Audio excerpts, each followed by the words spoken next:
Meanwhile, the defending champs team Falcons, yeah, it's going to be a grudge match later, not just because of the story within MLBB, but the story of the club championship rankings. I mean, we saw the content piece earlier. Team Vitality is taking digs at Falcons in their little claw machine game with the words of wisdom. Yeah, it is going to be crazy. And I think that the tempo that we have set in this tournament is that things are moving fast. You barely have time to adjust. But this is totally different because the group stages are over. You now have had 2 days and you're playing best of fives. But for the teams that could not adapt, they unfortunately saw their keys crushed. That was a you know, I kind of like this crusher, to be honest. I love it. Over at the Kadia stage, we have a different crusher. It's like a circular one. This one is just harsh, man.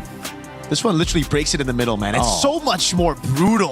Yeah. I love it, though. This really just shows you that competition. Even Coily and a lot of these players, man, their expressions when they beat their bitter rivals, when they get to finally crush that key. I think, especially for Keyboy, this one was personal, right? Getting that revenge from 2024 after being eliminated in the group stage by SRG. And you guys mentioned the storylines that are also here, jumping in. If you're checking out the knockout stages, the winner of last year, Team Liquid PH, they are out. They went out in the group stages. The winner of the year before, SRG, they are out. They went out against Onyx. The winner of the one previously in 23, that's Onyx. They're still alive, so we'll keep up with tabs. But they're playing one of maybe the most exciting teams coming out here, which is Aurora Gaming. Right now, what's very interesting to see is the fact that if Onyx loses tomorrow, we will be guaranteed a new MSC champion, right? Yep. We are already guaranteed a new MSC and EWC champion. Both grand finalists from last year, both champions from 2024-2025 are out. So it just comes down to now Onyx being eliminated, and then we're guaranteed a new champ. Yeah, we've been calling Team Falcons PH as one of the titans of the game. Here's some shocking news for you. They have yet to win an MSC title. They've been in grand finals, but they haven't been able to win it. Well, the second place representative here from the Philippines, they're going to have a chance to represent only that, but Falcons hope in the club championship win. Big stakes on the final one. Yangon Galacticos and Pro Esports, though, will lead us off to best of fives, and don't wait till that 14:30 CEST time. We're going to keep these rolling, so you got to keep watching, keep enjoying as we kind of open up the conversation about our very first teams. Guys, this is a matchup that I think is, again, another rematch. Yangon got the better end of Pro Esports. Pro Esports had to move in through the lower bracket. If you're in Pro Esports' journey, what do you learn? What do you learn from that? Fix the comms. You could see it with how they tried to finish the game. They can't find angles to finish the game. There's just something about how they handle their playstyle in early to mid that translates very well to domination. But when it gets to the point where you're dancing for lords, trying to play the minion waves, trying to win it, they just seem to slip up. There's something about their communications and them wanting to do so many things in the late game that they just need to marry to a cohesive plan. I agree. I think they need to again, be cohesive. They need to be a little bit more coordinated and disciplined in the late stages of the game. And I think for me, it's just because they're trying to double down on that early aggression. They're such a good team at playing those micro heroes and, you know, shining mechanically that they rely on it a bit too much even in the late game, right? They don't go back to, all right, let's play it slow. Because in the first group stage match against SRG, it almost looked like that was the reason they were able to beat SRG. Yeah. In the late game where SRG was winning, they would just go in and in. They would constantly just gamble all in every single time for those 50-50s. And when they come out on top, they end the game. If not, then we see E7 and Yangon matches. Well, will we get a rematch or will we get a remake? We'll have to find out because these are very interesting conversations. And if you think you know who's going to win, whether we're going to see the same result or we're going to see a new one, make sure to get your pick'ems in on this game. They're open now. You can pick for all of the games coming up this afternoon. And then, of course, you'll be able to see if you got right and climb on the leaderboard. There's up to $300,000 on the line that you might be able to get your share of. So again, I'll talk about this. The other side is the Yangon side, and they are successful. I mean, pretty much when you look at kind of the storyline for today, I want to bring this up for us to see because you can see it's kind of like one dark horse will rise above, but I'm starting to question this dark horse narrative only because these teams are here. They're in the knockout stages. Do you think they like being called a dark horse? Do you think they believe they're dark horses? I think that's fuel. Any team that thinks that their competitors that gets labeled a dark horse would want to prove it wrong in the sense of, no, we're not just dark horses. We could actually be in the running for championships. Look at Pro. We've talked about their aggression. They have the highest amount of kills heading into today. I believe the number is somewhere around 31 over the second most kills team, which is SRG. Pro has 31 more than them, and SRG has played one more game. Meanwhile, Yangon Galacticos, it's hard to take them down. Yeah. They play defensively so well, and they don't take risks unless they know that it means that their mid laner and gold laner will survive. And it's I think we talked about this earlier. Every single member of Yangon Galacticos has had a moment in a game throughout this tournament where they haven't died. Which, Mirko, I mean, that's hard to do in a regular match at a high level of rank, but that's very impressive here when you get to MSC. Absolutely, and I think that's the main difference between Yangon Galacticos and Pro, right? Even in their first matchup, I think for Yangon Galacticos, they're a lot more calculated, a lot more disciplined as well. They understand how to take the game.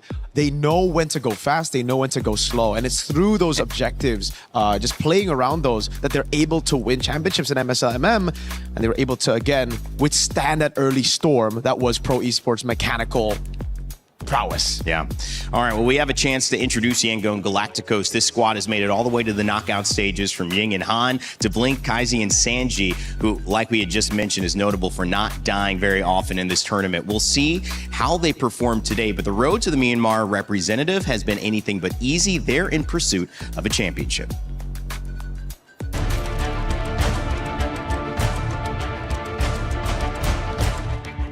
We start Young Galacticos on MSL Season 1. After we lose in M7, all of us, including the player and the coaching staff, decided to do better. I think we can win this one because of the mindset we adjust and the maturity of all the members of Young Galacticos. They are expecting to be a champion. If we achieve top 4, it's mean a lot in terms of the pride of Myanmar, because back then on M2, Myanmar is one of the top teams. As now, Burmese scores, have they done it? They have done the unthinkable, and now they make history.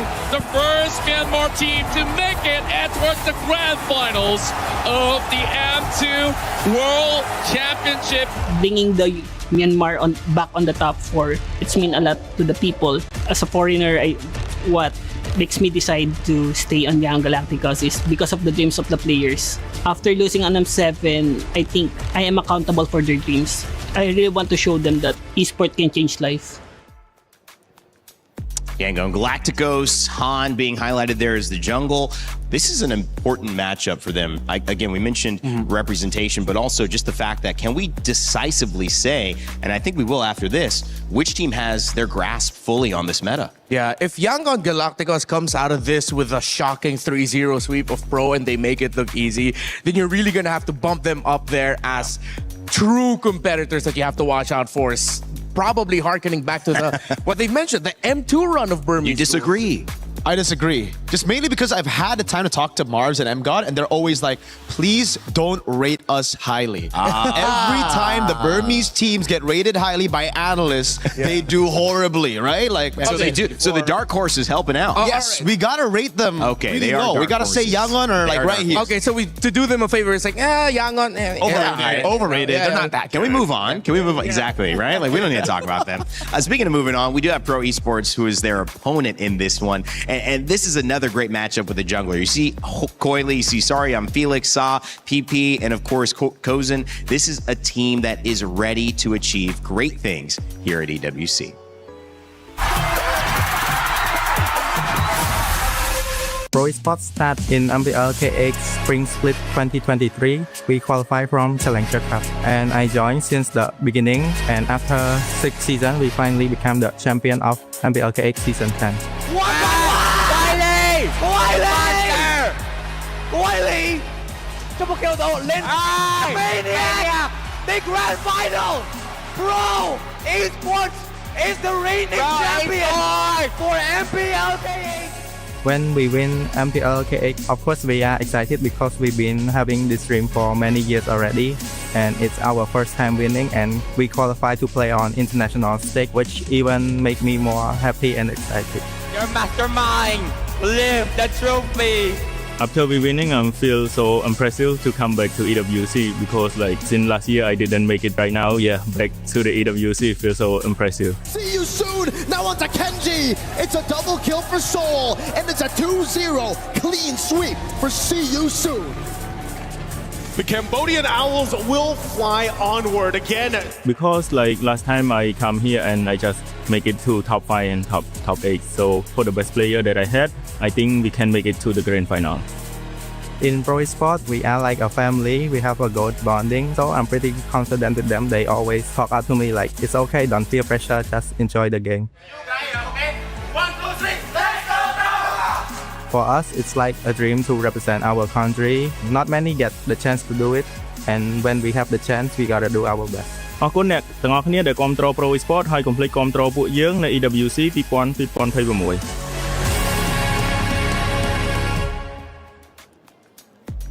Well, just an incredible journey there. We highlighted a lot of those players, but PP as well. We talk about sharp blades when you look at Coily, when you look at Han, but PP is the leading assist haver in this tournament at 87 assists so far, which, I mean, how impressive is that? We noticed it in the very first set they played on Belleric, but the fact that he's continued to be an impact, it's kind of like sharpest sword versus strongest shield. Yeah, I mean, when you look at kills and you see that your Roman mid have a lot of assists, it just really doubles down on what they said. Pro esports are like a family. They play together. Yeah. It's not just the high mechanic players getting solo kills around the map on their own. They're getting kills as a team, and that speaks volumes for their quality. Yeah, I mean, I just want to say I'm really happy that PP is doing well because my boy's in the EWC fantasy team and he's in my team. So just want to say that, you know, so a little bit of a flex putting PP up there. But yeah, I really think you put it well there, Randy. I think for pro, they're all kind of like blades, and there's just one whetstone, which is PP. That's the guy just constantly enabling everybody, constantly sharpening all the other blades, and it's worked so well. And I also think we have another like kind of interesting thing, which is for those who are used to these tournaments, you have somebody coming in with more adversity that they've faced.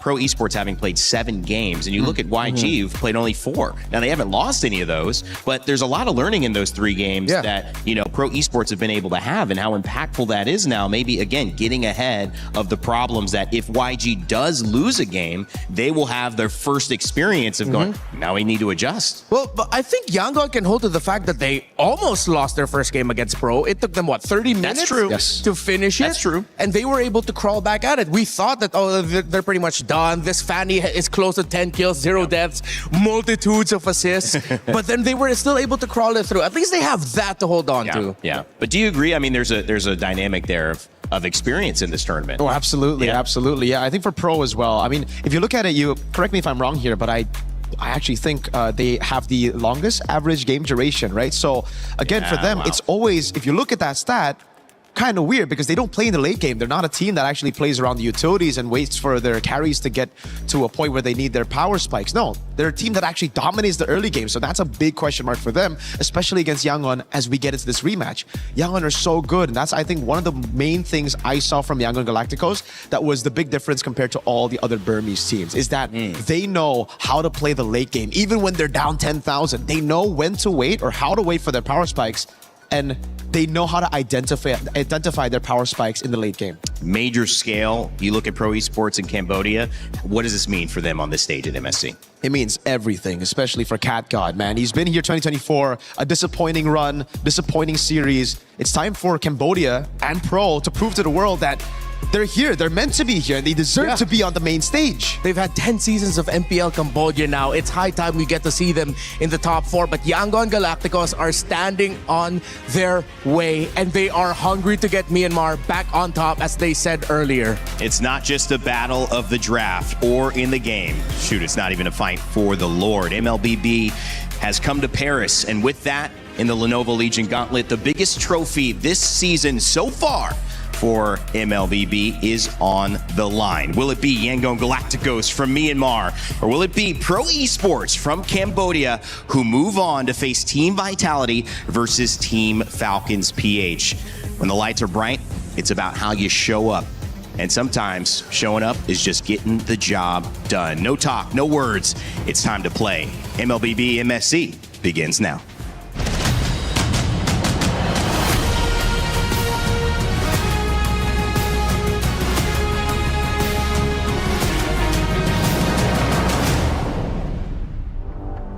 Elosh, what the heck do you think you're doing? What do you mean, what? What do you want? Who is this? Rose? What's up? We have to open and start a show, duh. No, just a you think beauty is just born like this? Do you think I wake up pretty? I need time.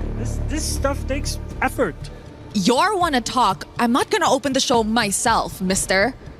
Okay, well, sorry. Let's just, whatever. We have to go. We have to go. Chop, chop, guys.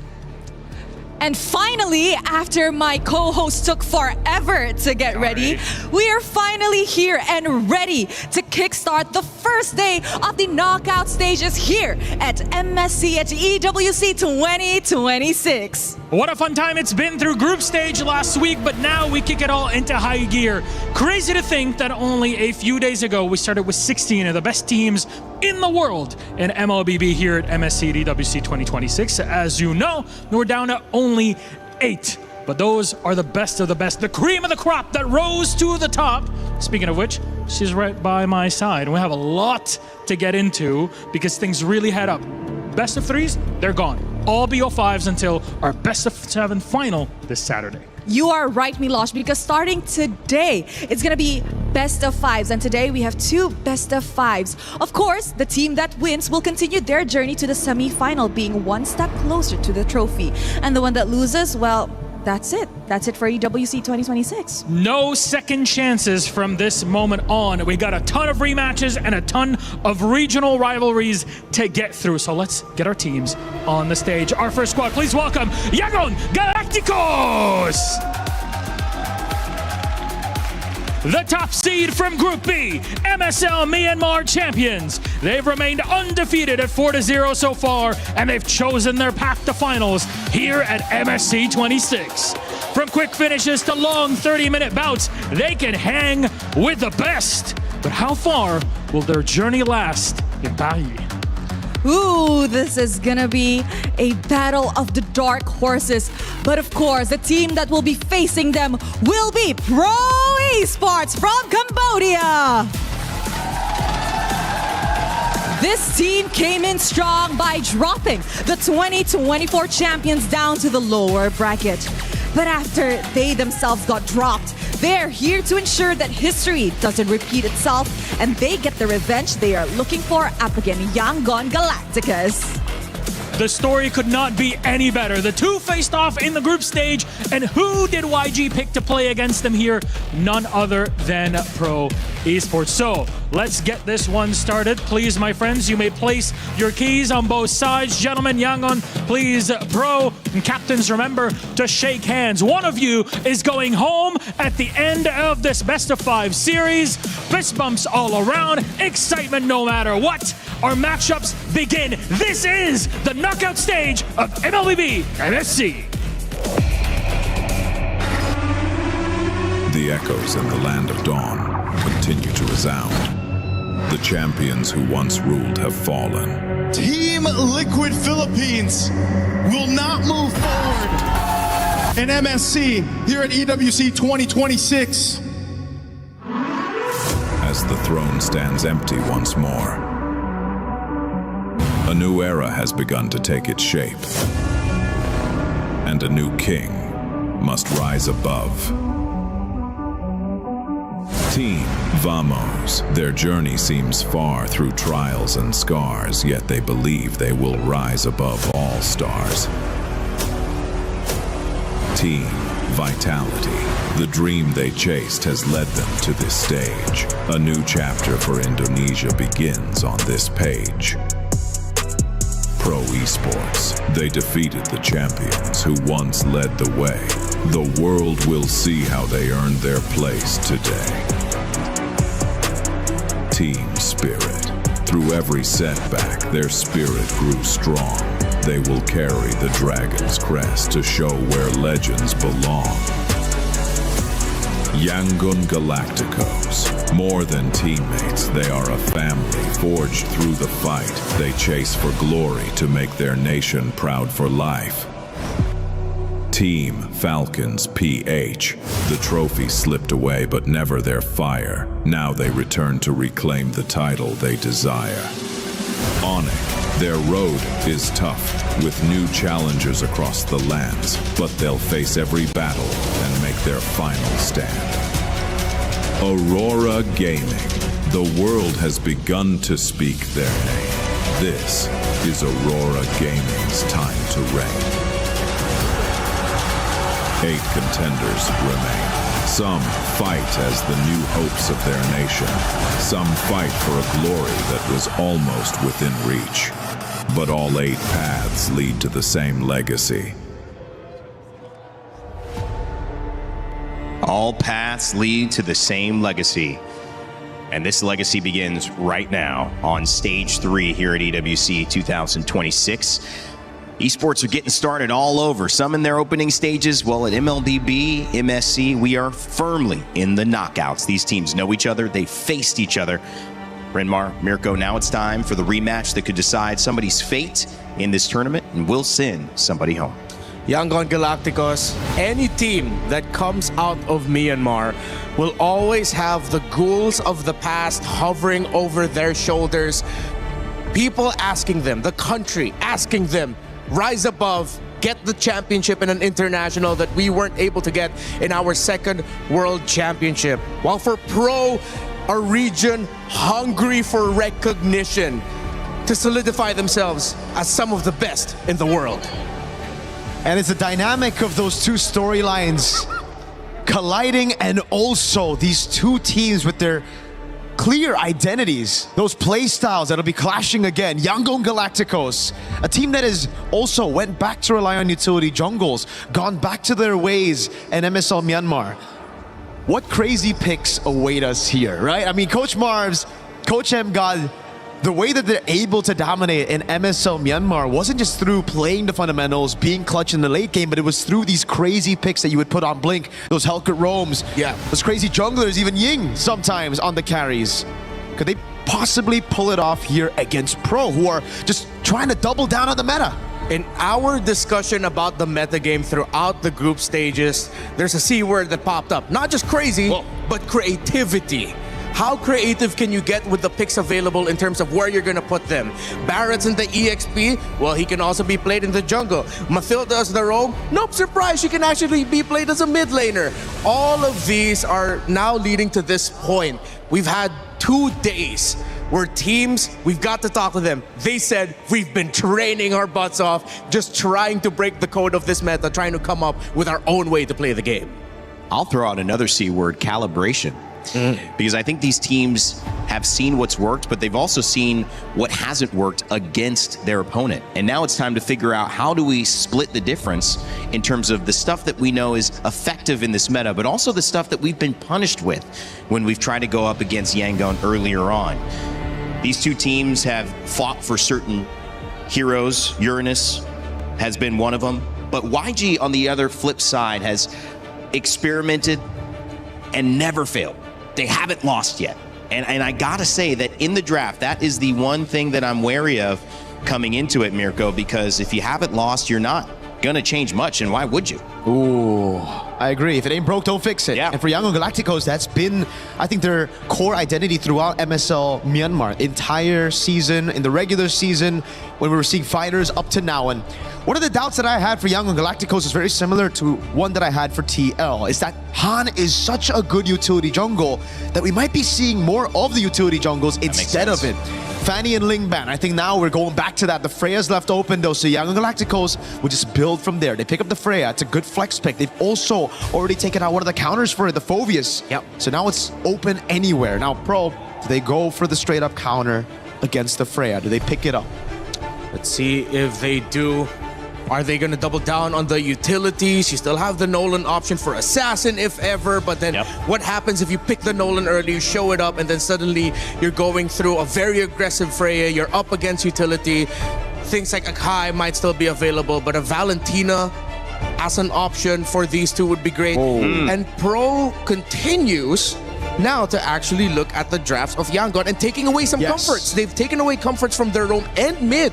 The mid laner for Yangon has only played 2 heroes this tournament, Gordon Eudora. Exactly. Massive pivot for Pro. We're talking about doubling down in the meta game. They might still do that with the Nolan Red 3, but before they do that, they steal away. They deny some of these big picks for Yangon Galacticos. Han, game 1, beat Pro with a Fredrin Gord. They take away the Guinevere, anticipating the Fredrin Red 3 from Pro with the Juicin in mid. And the Cho is also a hero that they've won a game with. they're 1-0 on a Cho. And going back to what's worked, I mean, you come up with a game plan. This looked good for us. You take something away. I like this draft already. As much as you want to try and escape from utilities and junglers in the meta, sometimes you can just take away a few and suddenly you're back to a few months ago. Guinevere, Baxia, welcome back to the utility junglers. Only when Hirara, Fanny, and Ling are banned do we get to see these heroes, man. Again, just, ban it out. I like what Young Galacticos are doing, especially for game number 1, right? They're trying to get the momentum. They want to stick to their comfort, so they just ban it out. And now we have to talk about later on. You see the glue bans coming down again. It really just seems like we're replaying the meta of Wildcard all over again. And again, I feel like we have to somewhat thank Team Falcon's Mena for this because they're the only team that banned out both Ling and Hirara blue side, and we saw how that led to their game. It led to going back to the utilities, going back to the tanks in the jungle. But you still have the new elements you have to take into consideration. Esmeralda, Mathilda especially would be a nightmare to deal with for that Gord. Seems like Pro and Yangon are both going to be front to back, with Yangon having more options to break the formation of Pro. Exactly. I think it's for Pro a little bit more front to back. They really want to play around that Gord, and so I think the carry here will be a very, very good man on top of the Esmeralda. Phoveus, Esmeralda, both already counters to the Freya. The carry is just another cherry on top just to give Freya a little bit more space in the goal if he does go there, or even in XP, right? Because you want to have a Purify here against this lineup. You don't want to go Vengeance against a Chogord Baxia on the Freya. Ooh, but they banned the Sora. They took away the Sora as an option. I believe that is... Oh yeah, that's one of the notes that I have here for Pro. Watch out for their Sora in the EXP lane. So they pick up the Moskov. Our hunch is right. It is very front to back for Pro. Yangon has enough options for dive, and they say, why not more? Let's pick up the Claude. And I think a very solid roamer with Revitalize might be good here. The Belleric is still up for grabs, though I'm not a big fan of it, knowing how much poke there is on Pro. Yeah. Especially with the Cho, early prio as well. So we might just be seeing... It's Gatotable, if you think about it. It is Gatotable, but the Gord, I don't know. We'll see. We'll see here. Claude also a character that Yangon have won with and Pro Esports have lost with, so they don't actually really care too much that the Claude is there, but it is that dive that's going to pressure the Gord. How can they deal with this? Keep that front to back you were talking about, Mirko. What pick works well to help? Carmilla! Wow. I mean, if we're talking punishing front to backs, punishing team comps that rely on sticking together, that's a pretty good pick. Theoretically, just looking at everything on paper, I love what Yangon Galacticos have drafted here. So much AoE as well. So much AoE that Carmilla is going to give a lot of headaches for Pro if ever they cannot get good momentum to start with, because if things are even and Yangon can play a normal team fight to Pro Esports front to back, then Yangon will continuously tear through them. And technically, we were talking about Blink already, right? Earlier on, how did they win, dominate MSL Myanmar? It was through Blink getting his picks, random picks, cheesy picks. It was the Hellcurt. It was more damage-oriented, but now we get to see a little bit more of whatever Carmilla is right now. Yeah. She has a lot of damage just putting it down there. Curse of Blood for the rest of the team. But now for Pro, it's just doubling down on early game Snowball, trying to contest those neutral objectives, kind of dictating the pace of those early neutral objectives. Early stun, maybe level 4 ult from Gord could get a pick. Pressure from Cho and Yuzhong. Rounds it out. How do you feel about it, Renmark? Oh, sorry, Felix loves the Yuzhong. Has been one of his best picks historically. Plus, Claude needs to watch out for that Petrify. A lot of execution, little things you got to watch out for in the early to mid game, especially for Yangon, because that's their window. If they get to succeed in their window, they're going to steamroll right through. Well, they've got the draft, but again, I asked this question, will it be a rerun or a remake? Will we see the same result in YG push through, or will Pro Esports find the solution? The final pick, Yuzhong. We'll see how much of an impact it has as we get this set underway. It's going to be Naisu on the cast alongside Leo. Welcome back, buddy. And here we go. We waited a couple days leading into the knockouts, and now it's finally here.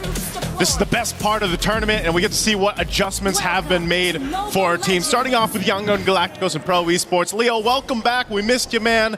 We're jumping into this one. Mingalaba and homoy mao to all of the Cambodian and Burmese fans watching. This is a best of 5, and the action starts now.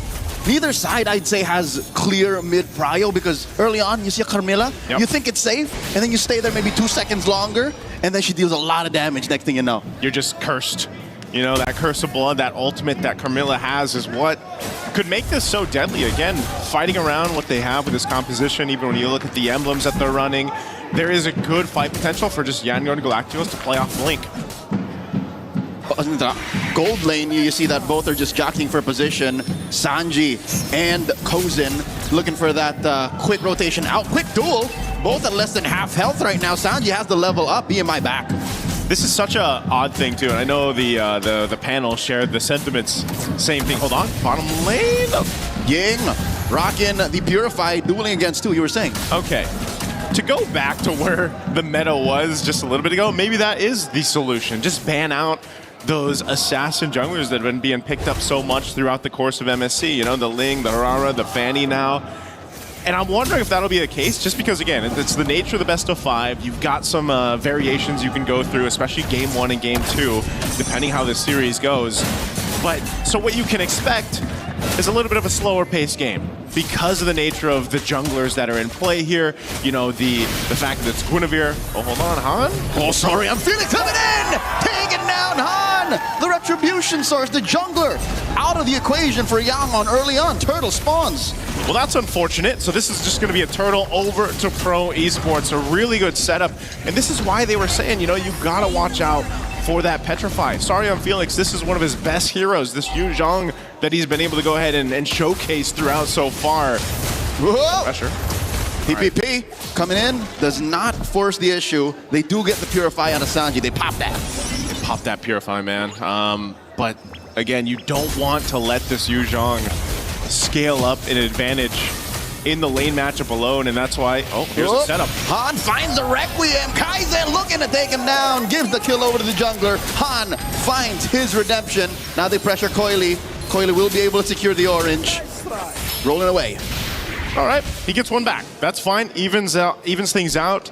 Han, again, on this Guinevere, so important to go ahead and either lead that charge, you give space to your Claude for Sanji to farm up, get to where he needs to be, get that power spike on the trinity of items, but right now, this is the course.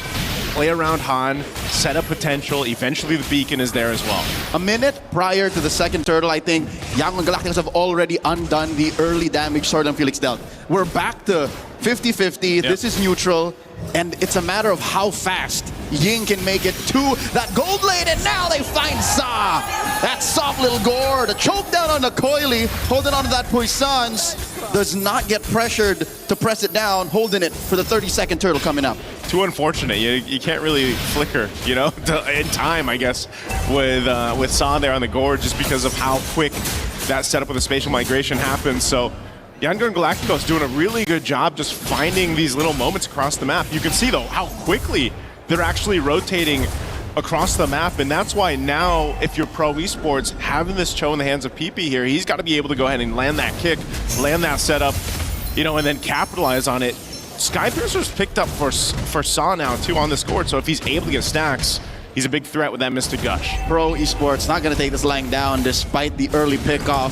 Yangon Galacticos up by a significant 500 gold. Jockeying for position. PPP getting pressured by Kaize. Purifies all off of cooldown on Yangon. Ying and Blink just pressuring the turtle. Okay, he wants to get his orange quick. Coily's going to be here in time. He's going to roll on through. Ying. And the Puissance is in. It's good. Blink with the revitalized. Han with the retribution to secure the turtle. Down goes Sorian Felix. PPP follows through. Coily finds Han. Felix falls in. And they're not done. They want Coily. And they'll get him. And they eventually will get the kill on Sanji.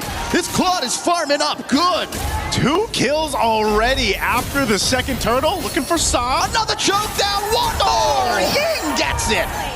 Man, talk about a switch. Yangon Galacticos just decides to go in high drive, takes the turtle, takes some kills. Now they will capitalize on a tier 1 in mid. Oh, they're not stopping here. PPP, one more. Kaize gets it. Who has the Skypiercer? Coily jumps in, finds Kaize. Kaize will still not take this line down. He keeps on going. Han from the flank. Joseph, who has the Skypiercer? After this replay, we got to take a look at the items here. But this one, again, great team fighting. You know, this is what we're talking about. The threat, that AoE threat of this lineup, that is there for Yangon Galacticos, is so deadly. And you wouldn't expect the Klon to be able to go ahead and get this much, you know, value out of that this early on. But a double kill helps Sanji scale up even more at this point. So, you know, fighting into that is something that's going to be difficult, especially for Cho. You can take a look at the items here real quick. We'll see exactly who has the Sky Piercer. Wow. Okay, so it's just soft. Yeah, no, Yangon Galacticos are playing it close to the chest despite almost being 3,000 gold up. They decide to be conservative and say, nope, we're going to spread the goods. Yeah, this is... maybe it's the case where we see Kaizei pick it up later, as we've seen with Jushin's before. Eventually, maybe second, third item. He's already got the glowing wand. He'll be going... So he's just going to go to the Clock of Destiny next, I would assume. But again, these variations of the build, especially for the Jushin, has changed depending on the game, depending on the composition, and that's what they're going to play it. So right now, Pro Esports... Oh! Sanji here, purifies, blazing duet on the Kozin, life stealing away from the small wave, but you can see that he hasn't invested in that just yet, just building the golden staff. Just getting the golden staff, had to pop the purify. He's not going to have that for this turtle, nor will he have the ultimate. We'll see if Pro Esports wants to go ahead and try to capitalize on that, maybe get the turtle. They're in range for this coily. Waiting for the rest of the team to get here. PP just off the corner. Gets that kick, displaces him. Ying with the Valkyrie's Descent. Turtle still with the Retribution Rage revitalized. It's Coily who threads the needle. Han falls to Surya and Felix, but Ying still finishes the job. Finds Coily. A trade 2 for 1. Kazi gets Felix right now. Ying is on a warpath. Oh, this is a problem, you know, when you're trying to disengage, get away. Yes, you got the turtle, but you can't get away from the fight, you know, and that's what happens with this. Oh, hold on. Yeah, Sanji's not pressing that. He's not pressing that. that. A mile away. Has the Moscow voice line changed? No. But he has hit the SODs, significantly so for the past 7 minutes. It's just, you know, the one time he pressed it, they still lost. That's true, that's true. Oh, no, he's actually going to be in trouble now. Kozin? Okay, he finds a dash to the other side. PPP looking for a punish. Massive Requiem finds Kozin regardless. And now they might find PPP too! Another one! Goes over to Yangon. A snare set by the Burmese. This is what I was talking about, Leo. Like when you're trying to get away from the fight, when you're trying to disengage, it's that much more difficult because you have that ability to be dragged back to the opposing team because of the Jushin. And then on top of it, you got Han just having a heyday, jumping in. I mean, this is a composition that can just cut off all your angles because you got a Freya, you got a Guinevere. There's, you know, I feel like even for Blink, it's been kind of low-key what he's been able to do with the Carmilla, but it's all part of the plan. It's a mobile box. Essentially what we've been missing throughout the first week of MSC. The fact that we thought we could win with the Eves, with the more, you know, immobile heroes like Eudora. Yeah. What Yangon Galacticos has through Coach Marvs and MGod is they made a mobile box, Joseph. Wherever Blink is where that box is. And it's a circle. Yeah. It's a circle, you know? It's a tetrahedron. Yeah, exactly. So, you know, that seems to be working so well with a mobile lineup like this. Now this Lord's coming up here. Pro Esports has really struggled, aside from Coily, again, being on this Moksha. We've seen it before, you know, the little drive-bys, but trying to get this retribution. Okay, he's not going to get thrown up in the air with that spatial migration. Right now, Yangon Galacticos has advantage around this Lord. You've got a push down bot from Kozin. Massive Valkyrie's Descent, Ying versus 3. Make that 2. SOD thrown out. Han secures it. Will Kozin press it? He's already here. Amongst the fight. Into the back line. Sanji puts him in half health. Finds one. Make it another. Double kill for this Claude. And that's enough to keep Pro Esports at bay. Yangon with 2 kills and a Lord. Man, I can't believe that also Ying was just able to buy so much time on this Freya. You know, when he goes Valkyrie form, that's enough to go ahead and keep a lot of the members of Pro Esports at bay. And then it was a great time to just allow the Claude to come in. Sanji, again, 4-0-3, just having a massive game. This is a much more early than what we're used to for Claude's kind of popping off already, having this many kills, but you can already see it. The follow-through off of the setup is what's working so well. Now, Lord will charge into this mid-turret. PPP finds a kick, serves up 1, but it's not going to be enough as the Lord crashes into the base. Kozin throwing these spears out. Coily in trouble with the puissance. The damage reduction ain't enough. It's a 1-for-1. Hung up right beneath them is their turret fall, and bottom lane shield goes down too. This is defensive Black Dragon form. Okay, they can use it. Swinging around. Sario and Felix trying to help here. Felix survives but gets choked back and slammed. 3 have fallen to try and defend. They'll take this last turret here. Kozen's still up, Pete. Jumping in with that concealed. Just wants to get them off of this. They don't want this game to end just yet. Can they hold this base defense? They've got to wave down bot. Another Valkyrie's descent. PPP not strong enough to hold out. And there's a Gush trying to kick him out. And there's a massive kick. Sanji wants to end it right here, right now. One small minion followed by a wave. Yangon Galacticos. An emphatic win, game 1. Such a quick victory here for Yangon Galacticos. Just barely breaching that 11-minute mark. It just feel like they switched the switch to go, man. They went on go very quickly in this one, and it felt like Pro Esports struggled to find a way to play against that mobile box or that mobile circle that we're talking about here. 0 to 100 in 11 minutes. Exactly. Sanji had a gold lane experience from the start to the end. Double kill early on allows the Claude to scale up much faster. But it wasn't even just that. It was just the great team fighting that was on showcase here from Yangon Galacticos in game 1. He was triple waving and then winning objectives. They lost more turtles than they took, but when you look at the map, it's turrets for turtles. Which one you would rather have? Oh, yeah. And this is interesting, too, just because, you know, first, I guess, debut pick for Carmilla. You kind of wonder, what did she do? Well, Blink is that guy. He's that roamer to be able to go ahead and pull out some of these hero picks that are unique. And it's very unique to Yangon Galacticos because I know it's mentioned too, he does play a roam Hellcurt and he can play this roam Carmilla, and you see this work so well. Again, look across the board. A lot of these members of Yangon Galacticos didn't even die. And that's just how well protected and team fighting centric they were to allow this to happen in such a quick manner here. So again, a very quick game 1.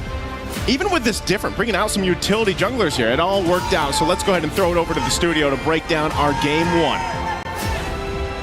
Thanks, guys. Yeah, game 1 goes the way of Yangon Galacticos super early on and super convincingly. We talked about the Undying, the immovable object. 4 members from Yangon Galacticos did not die in game 1. The only exception, the person getting a bunch of kills, Han, as well, got some deaths, but I think they'll take that trade. 11-minute game. Renmar and Mirko, guys, that was dominant. Yeah, we hate to say we told you so, but we told you so. It's exactly as we saw it and read it in the draft. Kaizen and Sanji now has their 4th game where they're deathless, and the formation breaking that Yangon Galacticos has with their lineup just was too deadly to deal with for Pro. I think even if the front to back worked well, even if Pro Esports, were able to execute it properly, the Carmilla was already a good enough answer to deal with it. And again, it just comes down to the drafts. I think for YG, they were prepared for everything. They were prepared for the Gorge steal, the Cho steal as well. They picked up the Guinevere, denied the Fredrin, and without the Fredrin, the Baksha Gorge just looked like a very awkward solution to the problem. Yeah, it just didn't feel right. It felt like I wasn't watching Pro, and you could tell that they're missing a little bit of that tempo setting, aggression. They are playing as if they can set the tempo and can dive and be aggressive, leaving Sa behind often on that gourd. People were saying it wasn't, backstage, just for the gourd and the Cho, that wasn't enough. Nope, definitely not. No, I mean, you needed some more fronts that can actually CC opponents, right? For the Baksha, you're more of a tempo-oriented character instead of the Fredrin that wants to peel back. So as a Baksha, you go in, you try to invade early as well. They did get mid-prio, but on a gourd, it's just not something you can really utilize to invade because you're breaking your own line technically by moving past. Ying though, man, on the Freya. I think whoever got the Freya at the end of the day would have just had an amazing time because again, the Freya was first pick. We were saying Pro needs to get something to deal with the Freya. Yeah. Phoveus was banned out. The Esmeralda I thought would be red 3, but they instead picked up the Baksha. And again, for Pro, they're going to really have to find out how to deal with this. They cannot play the utility game against Yangon Galacticos. They're not a good team when it comes to utility. They're a very chaotic team that relies on mechanics to actually win out the early game. So if you give Yangon a utility matchup, it's just a big stompy stomp, brother. Yeah, Ying was just left unchecked. And you could tell that with harkening back to a playstyle that was from just a few months ago, few weeks ago, it seemed like Pro was completely out of their comfort. It seems like for a moment that they forgot how to deal with a lineup like this. Yeah. Again, leaving their gourd, leaving Ying unchecked. It really just seems like they were shocked to go back to a previous playstyle. And it's so good because it worked out so well in the end, right? Out of all the utility picks that were nerfed, one of the only ones that was left completely untouched in the patch was the Guinevere.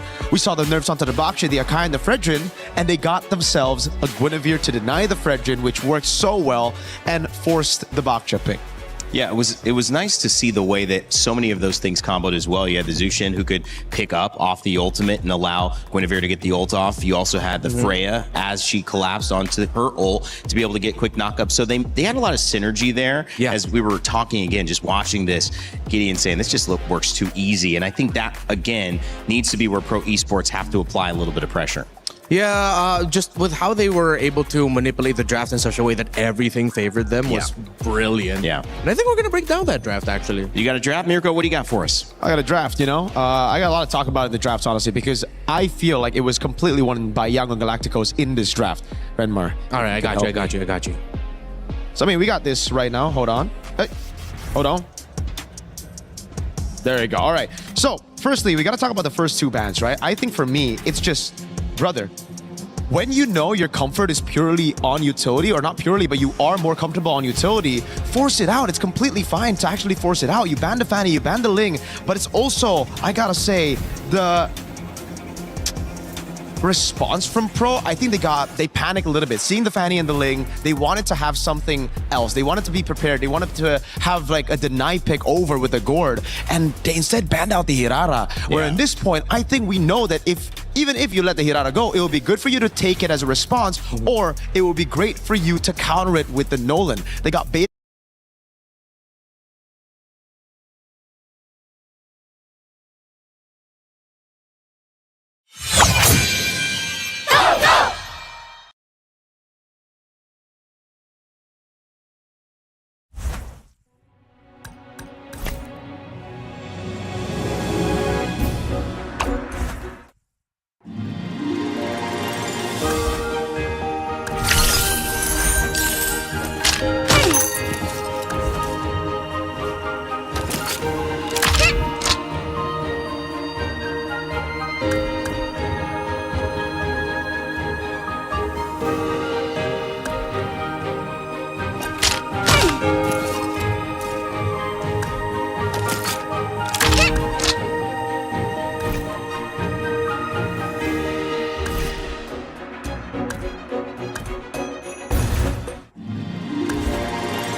is racing against you. I'm not just the driver, I'm the race itself.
All who lust for power will find themselves at my feet.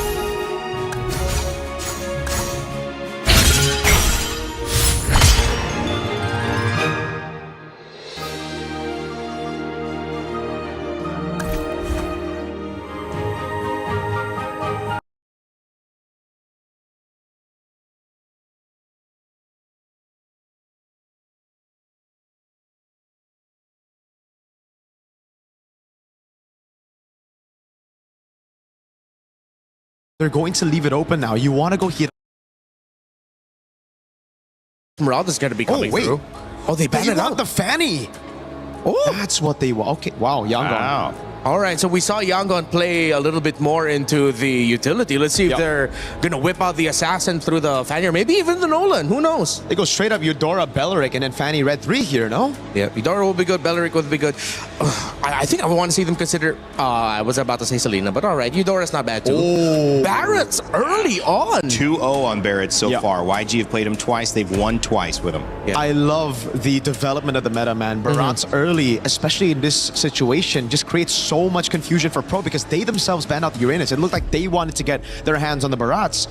But even if Pro go for an Esmeralda, something of a counter against the Barat, this is still a flex pick knowing Yangon Galacticos. They can put it into the hands of Han.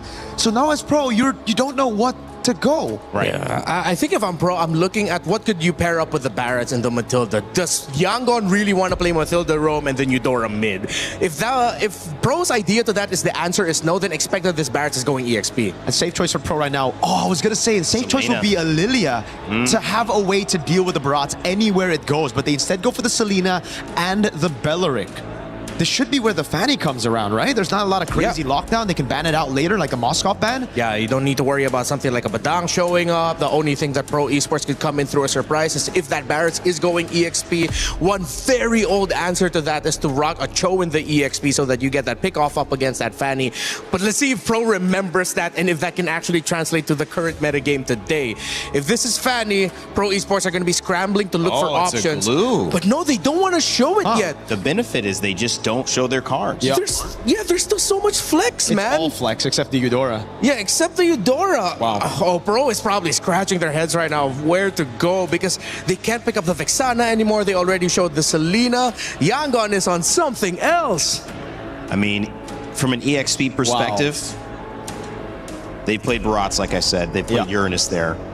They played Ruby, another character that's come up and flexed both gold and EXP. They've tried the double fighter. And Ying can play the glue in XP too. Ooh. This glue could be roll, it could be XP. This Barats could be XP, could be jungle. I don't think we can say it's going to go gold, huh? That's out of the equation. But they ban out the Fanny, so Pro respecting that. Knowing Yangon Galacticos, though, again, there's still that possible Nolan that's a good pick against the Hirara as well. And it'll be good. You have a very strong EXP in the Barretts. You have a very annoying Roam in the glue. They ban out the Fanny and Harley. If ever they do want to lean towards playing the Assassin, this Nolan will be fine. Just go for the gold lane, reveal your cards there, leave the Barats as a question mark for Pro to deal with all the way to the end right now. So safe gold laner, I'd say just take away the Moskov, right? Especially because you have a glue, but they go Claude again. They're brave with it. I think maybe that's a little bit more of a, I want to say it's ego, but Sanji's feeling it. He's feeling it. I mean, he did have like a pretty good game in game one. I just have pretty good. I don't want to compliment him too much. Remember, I mean, they've won twice, and now this could be the third time, so nothing has gone wrong when they pick the Claude. So I think a comfort pick, it's available. They ban out the Harith, which is the only other highly prioritized gold laner. There you go. Yeah, Pro ends up with the Moskov again. Sanji handled the duel against the Moskov, but let's see if maybe a quick little adjustment by Kozin is enough. I wonder if they have room to put this Belleric in the EXP instead and then pick for a different Roam pick, but no matter the permutation that you think about, Yangon is going to walk away with a great advantage. Bring back an old favorite, Lapu Lapu in the EXP. You got to be really smart with that Lapu Lapu, man. That CC Immune's going to have to come clutch before the Detonus Welcome, before the big chomp. There you go. So what was that? Baksha, it is Baksha. All right. YG, last pick. Is the Barats going to go into the jungle, or do they pick up the Nolan here and try to bully the Hirara? Yeah, if this is a fast-clearing jungler, this Hirara is not going to have a good time.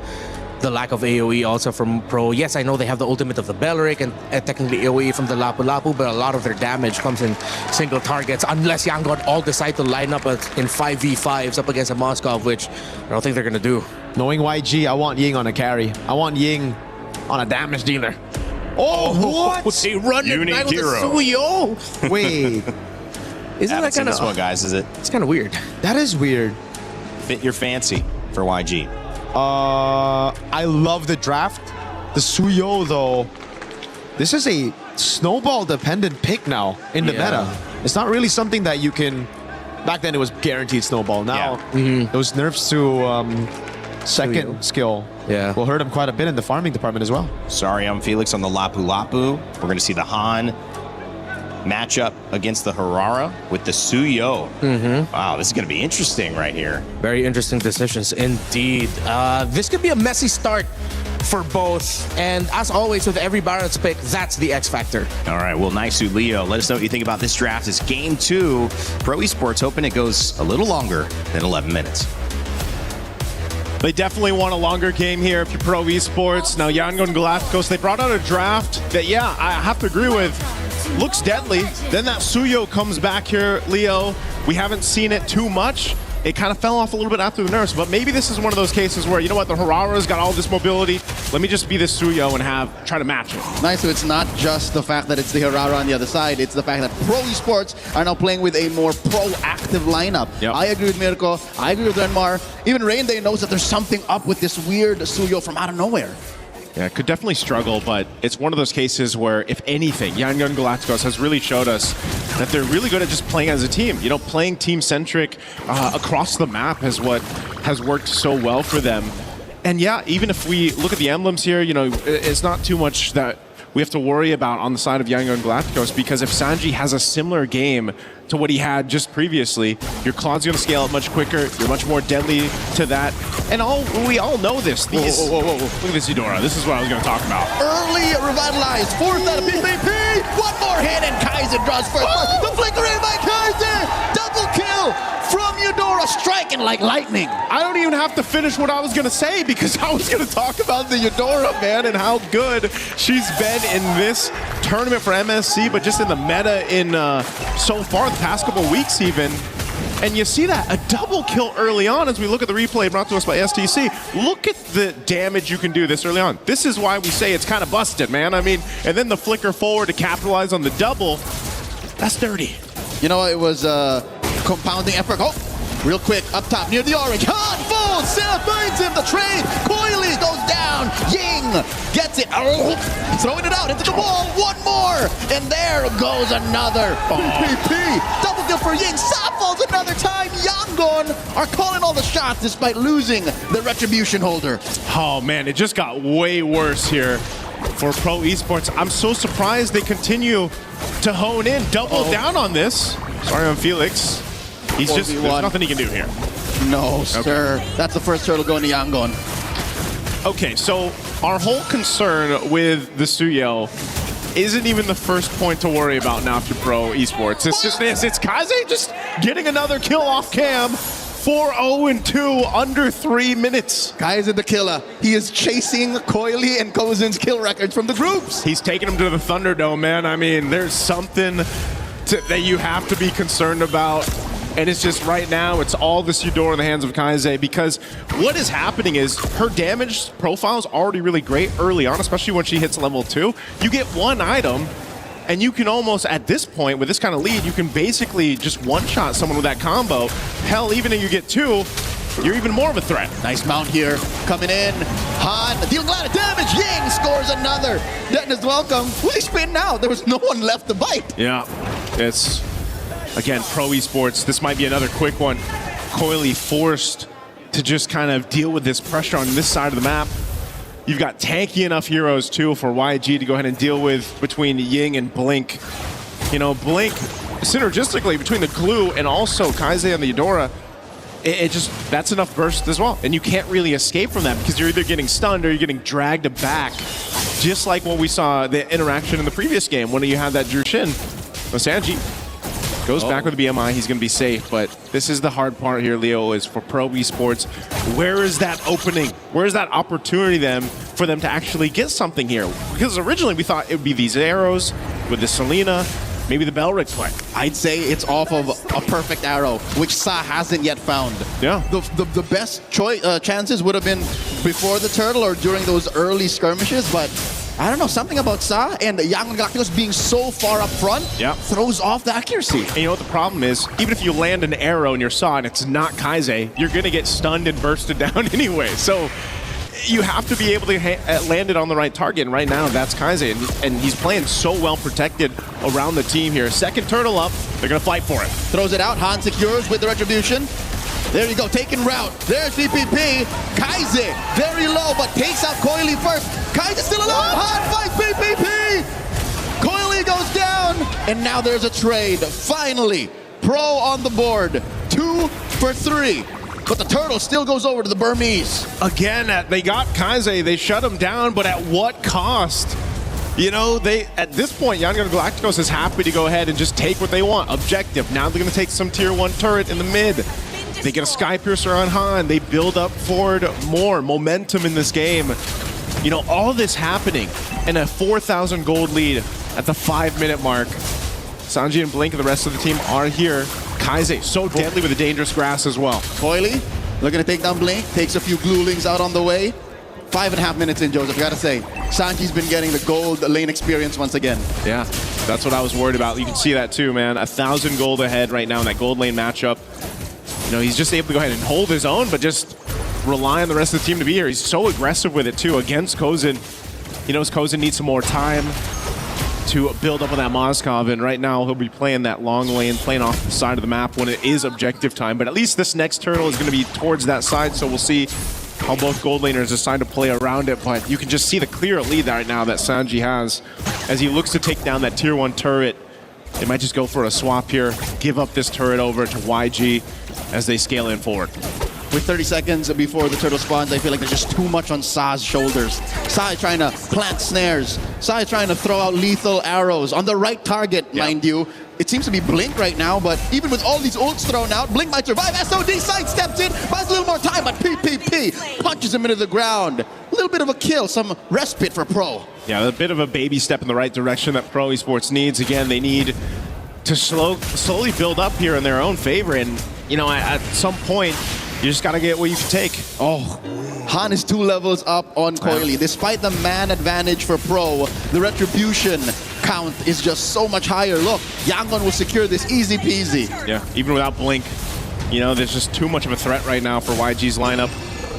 And like you said, I think, you know, this is the big part. It's so much responsibility for Sa to land these arrows. You know, usually when we see these Selenas picked up so far throughout MSC, yeah, you're able to play around the arrows, you know, you're able to go ahead and follow through, but that's if you're not down so much in the early game. And so now, your arrows, even if you land them, you don't essentially have this free reign to just go follow up, get that kill, have the team make it, because it's all just a risk up to this point. Still holding up almost 3 levels now against Coily here. This tier 2 being threatened on the bottom side. Oh, both junglers up on this top side too. We might actually have 2 fights break out. Oh, it's not just 2 junglers, it's Ying as well! Iframes on Coily dashing through the wall, but Han pursues Sever to take him down. Coily bites it. And this is why it sort of made sense that the Suyo came through with the Hirara on the other side. At least in some way or another, you have some mobility options yourself to catch up after those iframes and Hirara's dashing around herself. I mean, one might argue if Hirara has 4 skills. Yeah. 1, he's got 6. 3, 4. He's got 6. Yeah. So the math just counts for Yangon either way, especially since Pro are down so much. And now, as you can see, Kaise has taken a little bit of a back foot. Now maybe 2nd or 3rd prio when it comes to damage output. But the map has turned red, and when it's this down bad, the Selena has so much more to deal with, and PPP can only do so much. It's an honest tree, dude. Yeah. PPP can't threaten as much of a purified pop from Sanji as he used to in Game 1. There's none of that flicker combination, you know, that we usually see with Belrix, for example. You need the Revitalize here, though, too, because if you do break out into a team fight and they try to follow through, eventually, if they can extend it, they'll have some of that magic resist to build up, especially on that front line, to help extend, because there is some potential there. Just like we saw in the one previous fight with the Turtle, where Sarion Felix can burn a flicker, just find Kaise and take out that option. Detna's welcome. Throw it into the wall. Now the dash and the sever, putting BBB down. Han scores. Sky Piercer stack. Yes, please. Sarion Felix brings Spider back. Not enough damage reduction as Han gets a double. Another stack. And now the Lord up next. Young Galacticos puts a black and purple jersey on it. Man, stacks on stacks right now for the Suyo. Despite his changes that he's gone through, you're still reminded why he was such a threat before. Look at this. Again, lines up the Queller. Just a cool guy. You know, shoots, goes back to the Lord. Here's someone else low. I have Sky Piercer. Let me go grab that double. And just goes back to secure the objective. And this is the problem. This team fighting, as he's chasing. Oh! As if talking about it in the instant replay wasn't enough, Han does it again. 5-1-5. The penultimate hero of the M6 World Championships are back. 10K almost up, Joseph. 9,500 gold for Yangon Galacticos. They're about to pop so many holy shields, and the Lord isn't even halfway through the river.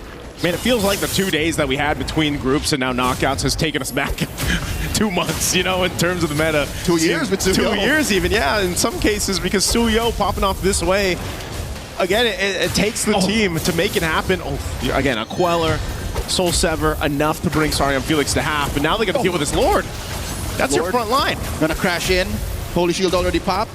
Yangon Galacticos can force the issue here. They choose to take the disciplined route. Welcome. No, he can just cancel this. Yeah. He's fine. Just throwing some dirt in the back there. Okay, they defend against the Lord. They lose a bit of that health on the turret, though, but all the shields pretty much nearly dealt with here. Let's take a quick look at the items. You can see the disparity across the roles here.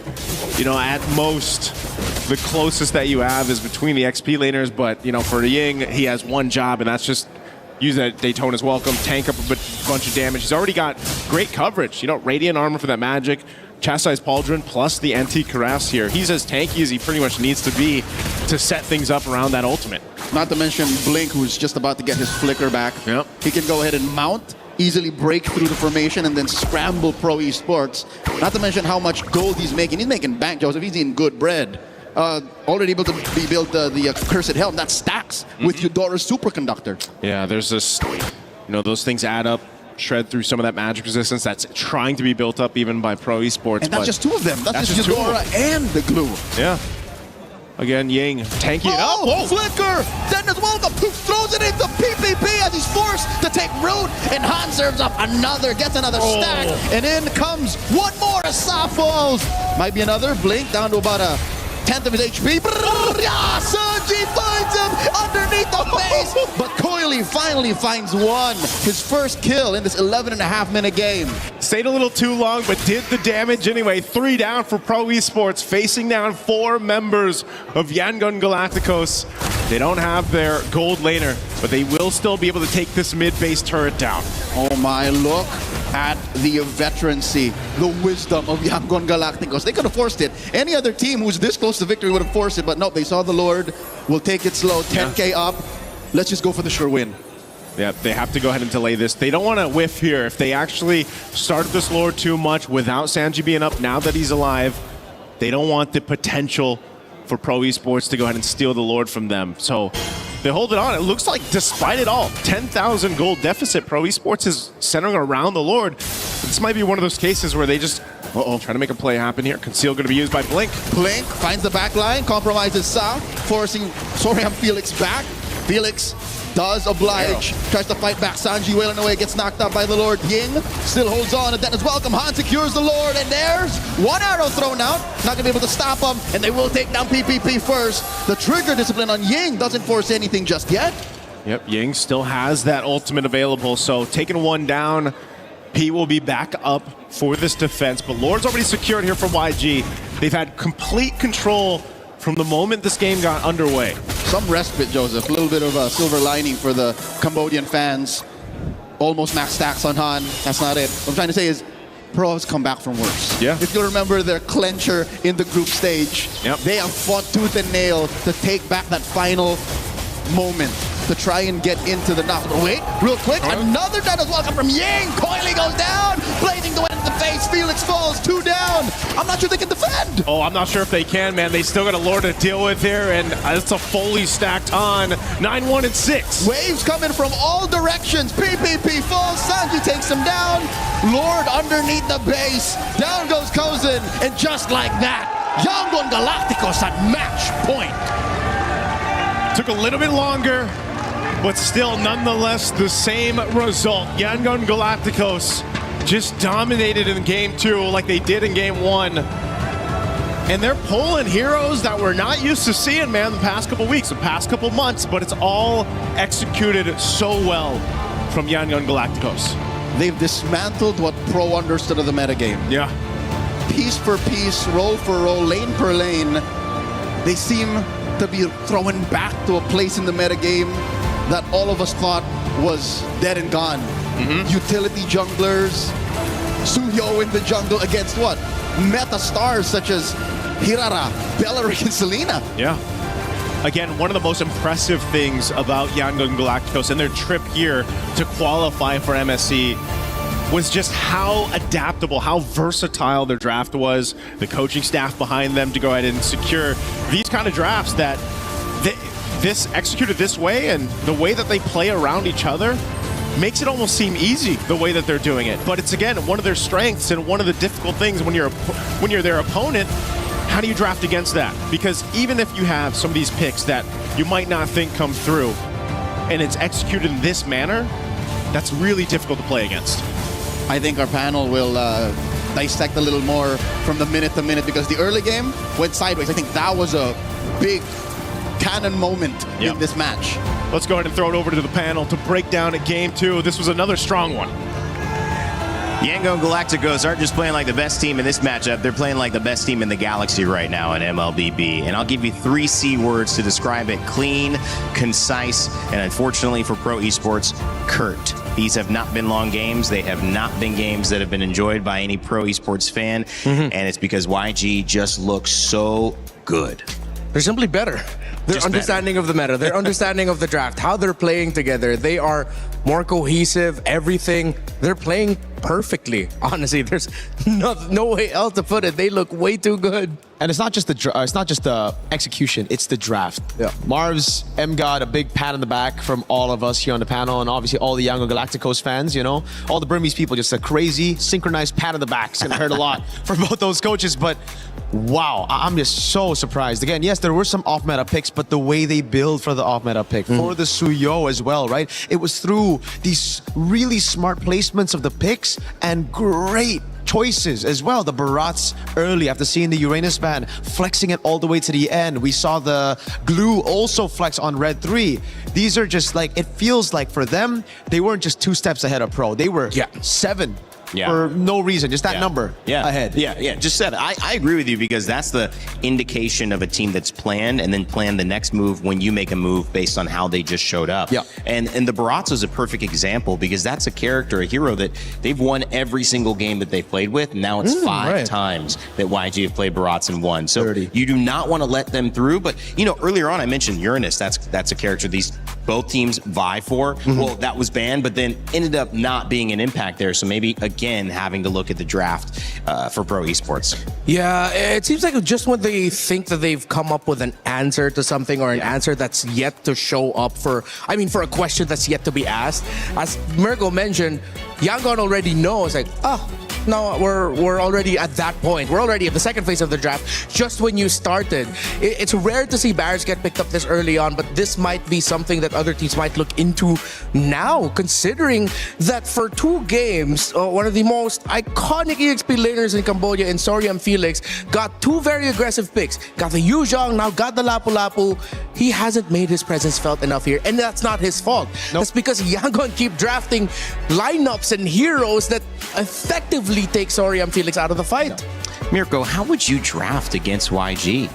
Right now, I mean, it's very, very difficult for me to draft against YG. I don't know how I would draft against YG, man. But for Pro, they should already have an answer. Not to this, but to adapt. It really just feels like, for me, I mean, you get to see the expressions as well of Cat God, that they're stuck in the group stage. They're still stuck in the group stage. They're still going for picks that are prio in the group stage, even picking up the Selena, the Belleric here after seeing the Eudora and the Barats early on.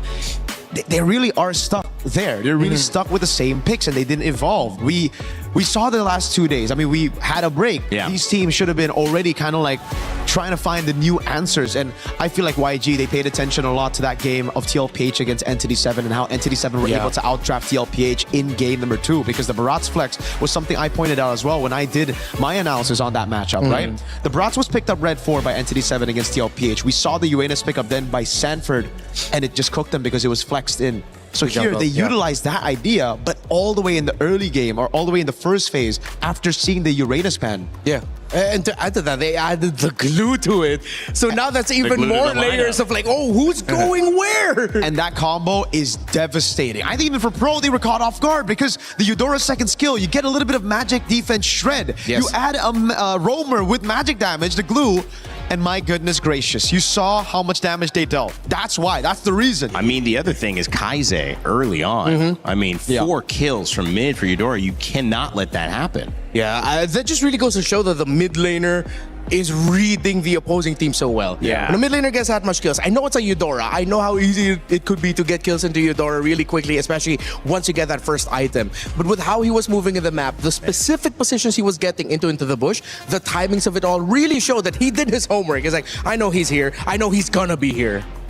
For me, it's also the response to it. You see the Eudora, you pick up the Selena, makes sense, but then together with the Belleric, it's just like, usually when you go for the Selena, you need that mid-prio. You need someone to actually help enable the Selena to rotate around the map to find these picks and arrows, right? Or to lay down traps. Just a very core fundamental of the Selena. You control the map by clearing out mid, and then you go also with the tempo to control the neutral objective. Now this game, I see a massive disconnect.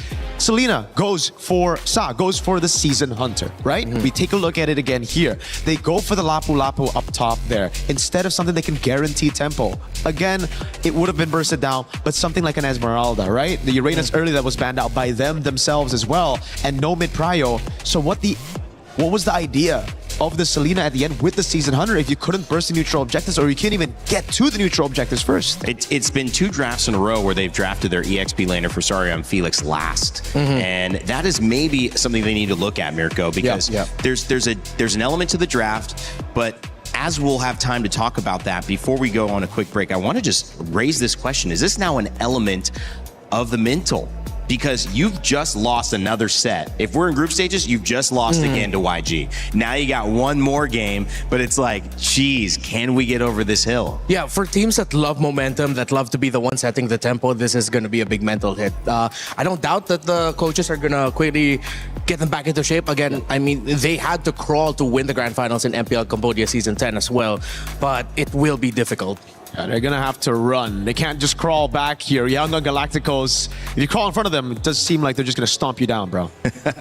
Watch out there with that Barat's pick being let through. By the way, if you guys want to be a part of streaming this action, get your opinions in, you're listening to us, well, you can share them by joining the EWC Streaming Creator Program. You might be able to earn dope prizes. I know we've been seeing people stream on our side. Mirko's going live in the bus. We're having chats, and he's earning prizes. So make sure you scan that QR code and join. You might just be able to earn some cool gifts, but also get your voice said. Maybe make a clip. Be a part of this tournament where so many people are coming live and watching online. We appreciate you guys.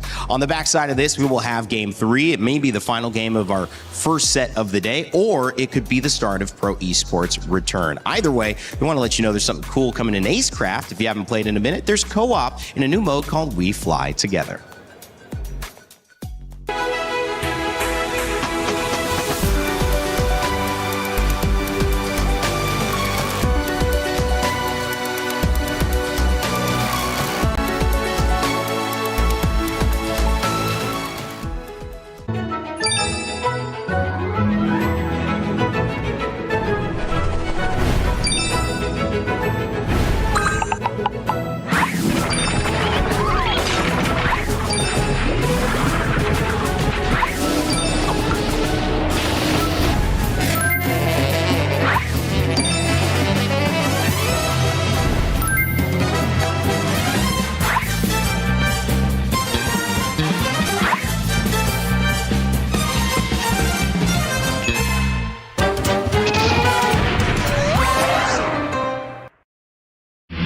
A lot of people are haunted by their past. I'm inspired by it.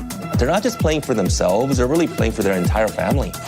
They have defeated their demons! They have crushed the curse!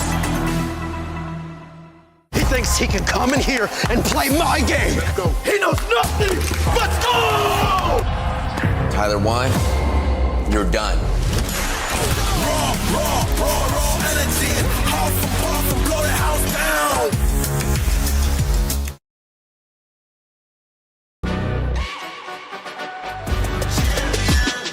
This ain't no regular thing. Came for the ring, you know what I mean. You see my name in the lights, better get right, I'm champion.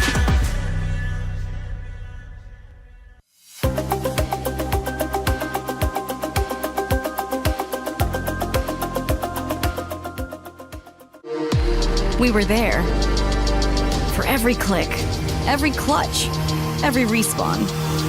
We were there for the years of grind. And we're here. Now. The proud founding partner of EWC. Powering the biggest event in gaming, shoulder to shoulder with the world's best. Making history. Greatness deserves a stage. Lenovo Legion. Reach your impossible.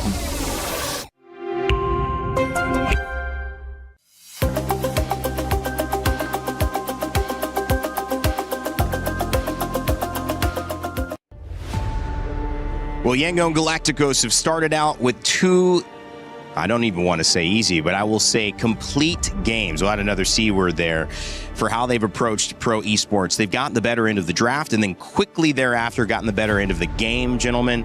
Renmar, Mirko, back with myself, Randa, here on the desk to break down what can they do. I raised the question to you, Mirko. I'll raise it to Renmar to kick us off. How do you draft against YG? Maybe hire some mind readers at this point? I don't know, Fortune teller? Yeah, there's something that Yangon Galacticos is doing or how they prep for this. You can see that there's always an anchor point in their draft. Whether it's a ban, whether it's a specific pick, there's always just one thing that's just throwing a wrench every time towards the plans that pro esports has that they just overlook. And it's also just, man, you can't let those heroes go either. I mean, we can talk about, okay, maybe you should leave the Phoveus open. No.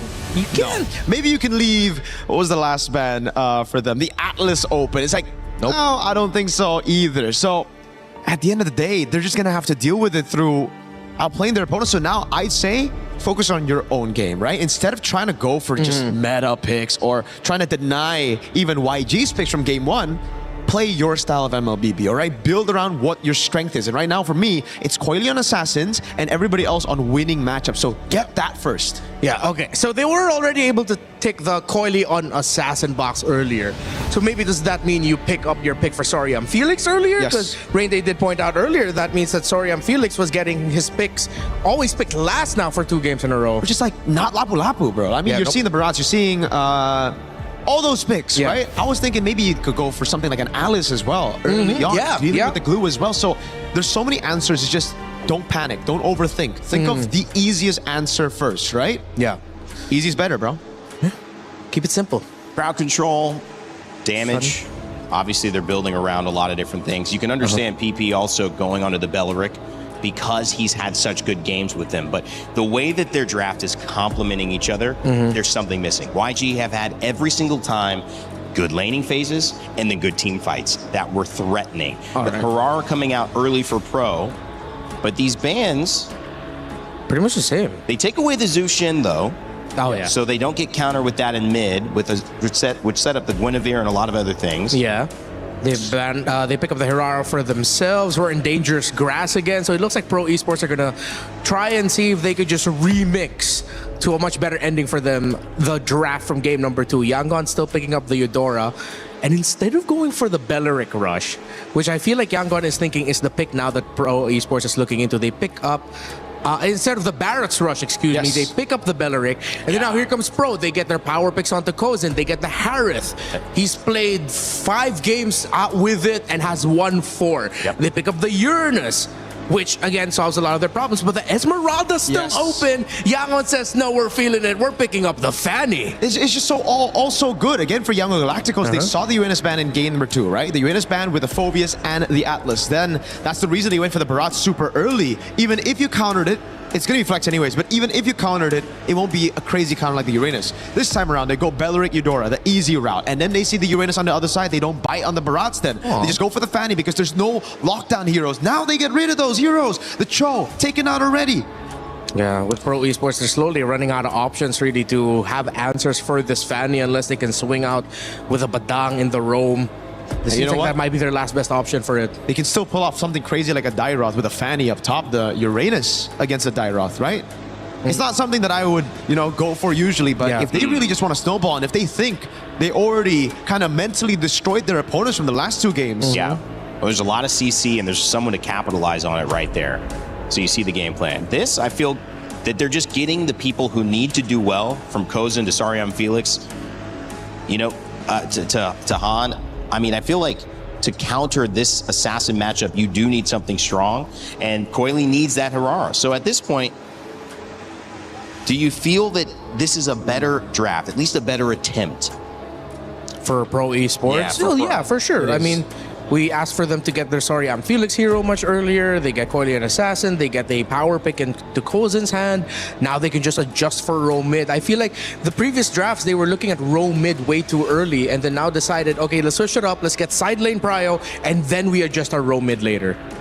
I like that Selena ban too, right? This time they have the prio on Uranus. Tempo advantage for sure and XP guaranteed. So it could work as long as they get, again, tempo in mid with the Hirara. Yeah. Don't you think Pro might need to ban out an Alice here? They might. Yeah. I think it's very, very good combination. It's someone that can actually deal with the Uranus as well.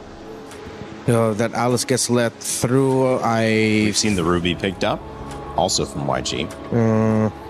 Ooh, they get gold lane bans instead. So they really want to get a better matchup at gold. Yeah, again, they're just trying to win those matchups. Hirara pick and then winning those matchups individually. So I like the approach from Pro already. Much better than game 1, game 2, but yeah, I completely forgot about that pick. My favorite pick as well. Melissa. Oh, God. And it's tough because if you go for something like Vexana, you're just going to get eaten up. Now they're forced to play the Valentina, but you have no more reach. You go for the Madang as expected, but they cannot reach this Melissa. No, they cannot. So that could be a win condition there. YG Alice. again.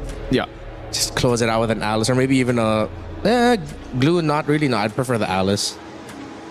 They're feeling feisty. The Sora, technically, there's already the Valentina, but it's going to be mid, right? Yeah. Final pick from YG.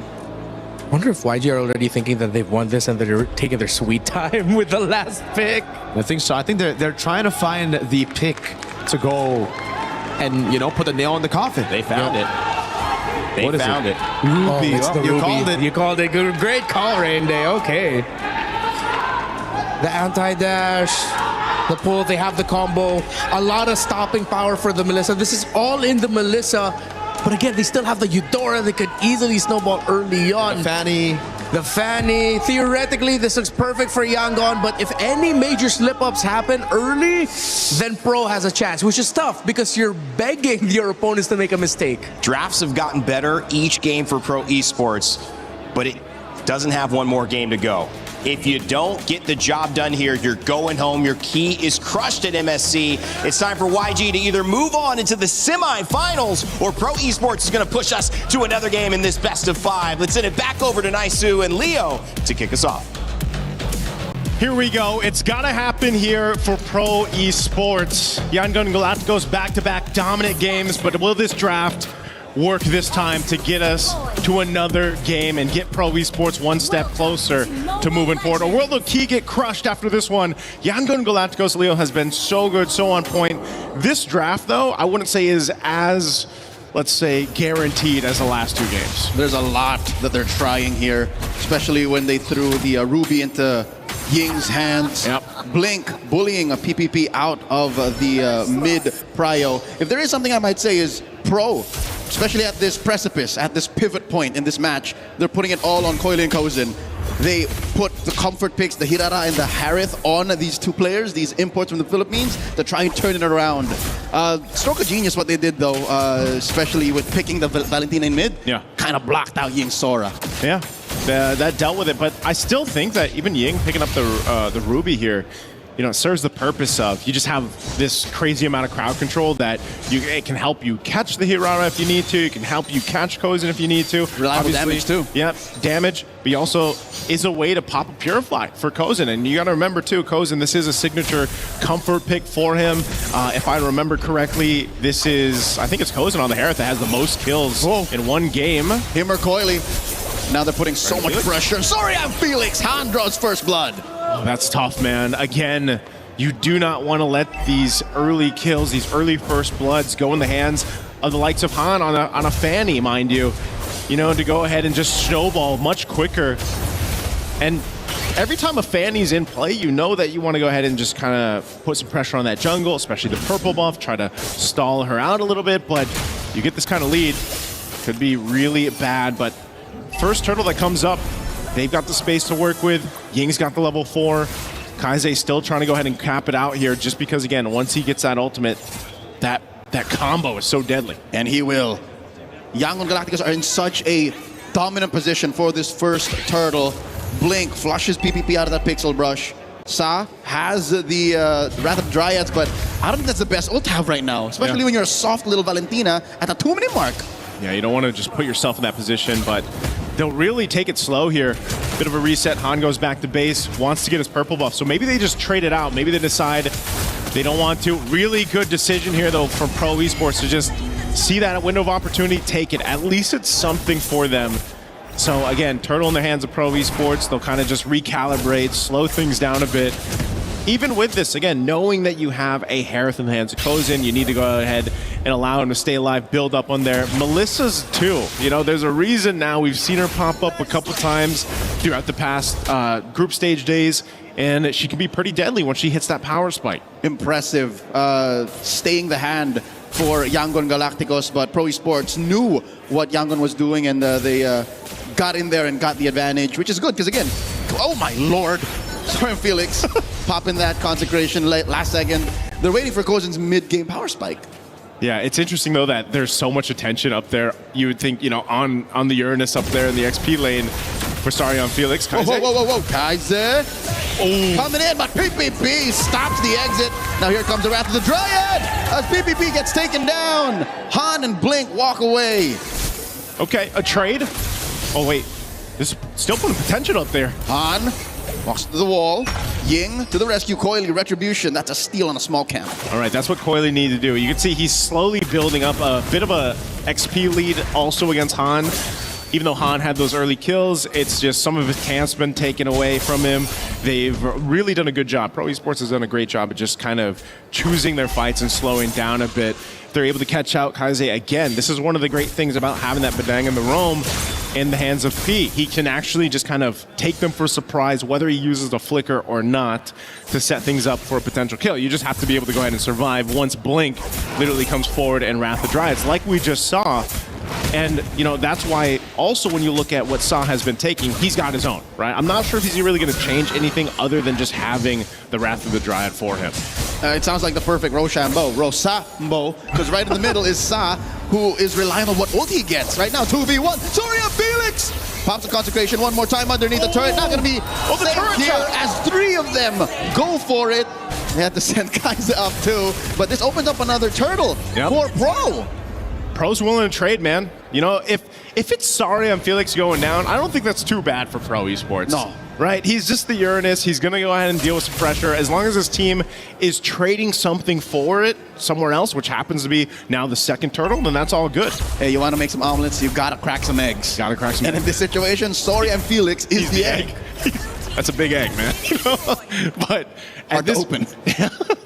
He eventually, though, too, even though he's died a couple times, he'll be tanky enough to be that front line for this team, for sure. Buying time now inside the left side bush. Ying gets found out. Coily traded out for. Making that a 2-for-1 as Han finds a double. P falls as well.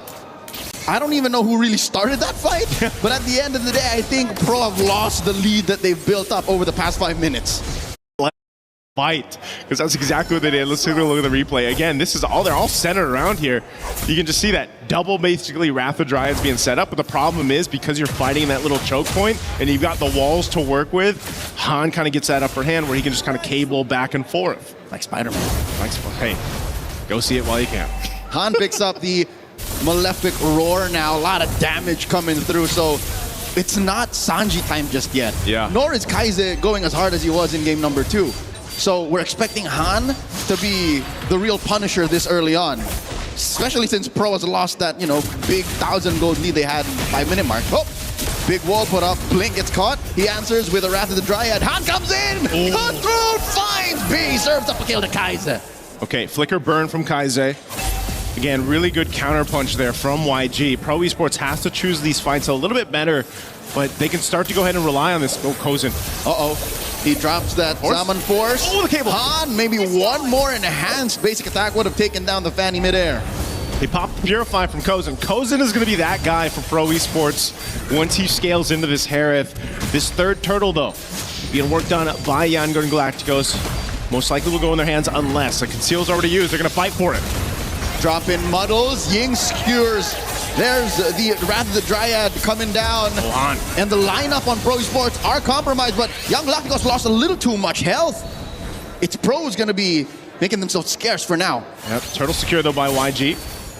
So they fought for it. There was an attempt there from Pro. Pro's still in a good position, though. Even though they lose that turtle, it looks like they had a hard time with that team fight, but they're still in a really good position to go into that first Lord. That's really where it's going to matter. You can also see gold lane, right? There's a bit of an advantage for Kozin. He had a really good time in the laning phase, has about a 700 gold lead. He's already got the Starlium Scythe worked in, and that's why, you know, imagine one item locked into for that Harith. You're already seeing the damage potential that he can have in these fights. And he's on his way to the feather. There you go. So even more, that little moment here in that mid lane, even with that Purify pop, again, he already has that passive resilience coming in, about 30% less he'll take from, you know, the little stuns on Ying or Wrath of the Dryads. This is that mid-game power spike we're looking for coming in from Pro. And Sa has been pretty good with the Wrath of the Dryad usage. That's one of the things here. Sorry, I'm Felix, man. They're going for the eggs again. Yep, this is what he's meant to do. Pops that Purify, Consecration as well, buys maybe 2 seconds, but will not stop Yangon from pushing this tier 1 down bottom. But it's not like Coily hasn't been doing work as well. Look at that chubby wave he sent up. And now Sanji gets found out. Why would you take that weird exit? I'm not sure. Really good choice there from Pro. Yeah, they lost Sari and Felix again for the 3rd time, but they were able to capitalize a kill on the gold laner of YG, but they also put some pressure on some of these turrets. They want to start to open up the map a little bit here, just because, again, that Lord's coming up in about 15. You need some space to work with. And some of these off angles is what they can really hone in on and highlight here. Again, having that Bedang, having Sa and the Valentina with the Wrath of the Dryad, with the Flicker available, there's some surprise setups that Pro Esports can play around. So now that Lord is up, we'll see who decides to get in range for this. Coily been very elusive so far in the Harara, able to kind of just utilize these extra brushes across the map, the mobility obviously that comes with it, and then that scalability here built in. So Sari and Felix needed that Radiant Armor. He's got it locked in now. So again, despite all the pressure he's dealt with, his one job is pretty much to be that front line, that bulwark. So it gives P that option too to go in with this Bedang to set things up. So very slow in this Lord take. I don't expect anyone to take it just yet, as both teams still look to find some opening, some real estate across the map. Well, I'll be damned. In late July 2026, a dance has been gone, but no, they pick PP off first. And now Coily looking for more. Han picks up Kozin. That's 2 men down from Pro. This is a non-starter. The Cambodian squad has to back off. Suddenly, Yangon Galacticos have all but secured themselves a Lord. Sari and Felix looking to come in from the flank. Coily takes a few hits from Sanji. Lord here at a 16th of its health within Retribution range. Han, all he has to do is Retribution now. Yangon Galacticos takes the Lord. Wow, again, Yangon Galacticos showing their fighting prowess here in these team fights. I was thinking they'd slow it down enough, but again, when you have a Ruby and Ying can just say, you know what, let's go. And he makes it happen again, going in with an I'm offended. Even if it's a tankier member for Pro Esports, they don't care. It's a pull, they can crash down, get a numbers advantage, and that's what happened there in that team fight. So now, Lord in their favor, Yangon Galacticos looking to take down some tier 2s. Despite all we've been saying about Kozin's mid-game power spike, or Coily getting in there, dealing damage, he still doesn't have any stacks on his Sky Piercer. Yep. If anything, P is the most important utility in Pro's team fighting kit. He needs to catch someone. At best, if it's Han, if he can compromise Sanji, but that's how they start fights. No way other can they start anything. And I think that's why that Melissa pick was really good too. You know, you get that ultimate, that go away from me. You're able to kind of buy some space with it. Good dodge there. Not getting pulled from Ying's I'm offended. But the Lord is still here. So now they've got to respond to this. They are just most likely, I don't expect them to approach the base yet, because Yangon Galacticos is still really respecting what Pro Esports' lineup can do. So at most, they take down some tier 2s. He comes in, finds it, does force Han to back up, but he will fall now. One more for Han. And I think P is getting a little impatient. I'm not so sure how well they coordinated that whole ambush. Yeah, it just didn't seem like they were ready to follow through on that. And now, again, this Bedang, it serves a purpose. There's a reason why it's there. Oh no, tier 2. Coily! iframe to survive, but in comes Blink. Flicker after the Dryad fights too. Sa falls as well. And now it's all falling apart. 3 members down for the count. But YG has no wave, so Pro can thank their lucky stars. Felix so close. So close, but again, this is about all Yangon Galacticos can take off of that push. We'll take down open up the map, take down the tier 2 turrets. But you're seeing just how much of a struggle it is for Pro Esports even to find an advantage when it comes to a team fight. It's so crucial. Oh, whoa. Kozen! Dropped the Zaman Force, gets a few shields. Zaman Force down, though. Pushing Han back, yes. This is what, a good 20 seconds before Kozen can punish anyone from pushing too deep, but they've already lost their top lane inhibitor. Permanent damage onto the base. Blink with a rather dry to himself. Sanji wailing away. P! He's gonna fall once more! He does get the wall up, but where's the damage? There's the Zaman Force. Kozen looking to deal a lot of damage. Han might get compromised here. Down on 10th of his health. Kozen doing his darndest, and Coily finds a shutdown. Pro loses just one. I didn't expect the fight to break out there, but Pro Esports decided to go for it anyway. They thought they were able to catch Blink, but instead there was a counter punch from YG. Although they didn't lose too much, some battle spells were expended on both sides. That's about as fruitful as it can get for Pro right now. Yeah. That turret was going to fall either ways. The fact that they can get a trade out, especially for a roamer in exchange for the mid laner, that's a good deal. That'll help at least stop the bleeding. Yeah, it's not bad. But again, the Purify is down currently for Kozen. You know, he's got, like we said, he's got the items he needs. You can already see that damage potential, but it's more so being able to survive a fight. Almost all the fights we've seen so far, it's just been a numbers advantage for Yangon Galacticos, because usually it's PP just going down very quickly when he tries to set things up. Whoa, there's the stolen ult, already spent up, but now Kozen dashing around. He's in the right position. Down goes deep, but underneath the Lord, Sanji throws out a needle, takes him down. Now Sorium Felix bites it as well. 2 for 1 the trade. And this all but spells another sure Lord for Yangon Galacticos. Oh, again, Pro Esports, just the team fighting is not it right now throughout this series. Even Kozen taking a big shot from the Lord there. You know, he didn't have much room to work with, but he's still got to get up in time for this defense if he can. 10 seconds left on his timer. Mid-turret will go down. They've got some time to walk down this last wave, this bottom wave, to potentially take out the last base turret. So YG will go for a reset. They'll march this one in, walk it down. Sorium Felix will be back up. They've got nearly all the battle spells that they need here. But same thing for the other side for YG. P doesn't have a flicker, and you know, with the Badang, that's one of the main things that he needs to kind of set things up. So far, just all these setups, man, have not worked. Okay, fortunately, they are in dangerous grass, so he can't find these odd angles. All right, he will be put down about half health. Lord already inside the base. You have to deal with that Lord. Pro Esports has to do this very, very carefully. Lord down about half. Kozen still has a Purify. They drop all the damage. Down goes Sa. And now the base up next. Kozen doing his darndest to clear the waves and deal a lot of damage. They clear the Lord. And they do clear the Lord, but there's still a wave coming in through mid. And just like that, Yangon Galacticos remain undefeated. Vicious win. A sweep in the quarters. Yangon Galacticos was not joking around throughout this series. Maybe in game 3 took him a little bit longer, but it just repeats itself time after time after time. 3 dominant games against Pro Esports here. Again, taking even drafts that we're not used to seeing just a couple days ago. Shades of it.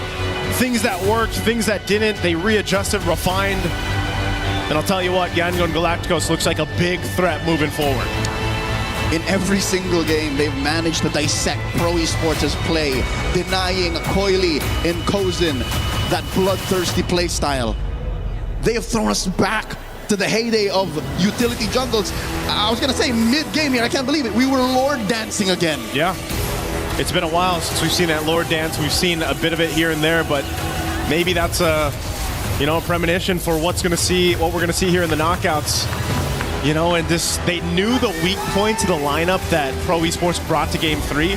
They really honed in on it. At the start, it was Sorium Felix. They went with fighting for fighting. They utilized that Ruby pick, the last pick they brought to the draft that even Rain Day called. You know, again, playing around this potential to pull whoever you want to you fight to collapse down on.